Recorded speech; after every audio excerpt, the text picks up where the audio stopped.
ब्रह्ममुरारिसुरार्चितलिङ्गं निर्मलभासितशोभितलिङ्गम् जन्मजदुःखविनाशकलिङ्गं तत्प्रणमामि सदा शिवलिङ्गम्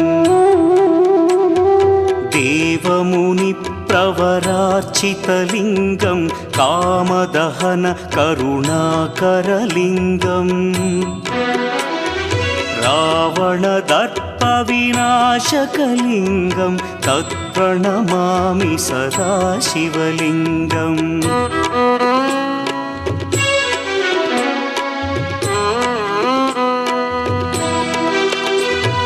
सर्वसुगन्धसुलेपितलिङ्गं बुद्धिविवर्धनकारणलिङ्गं सिद्धसुरासुरवन्दितलिङ्गम्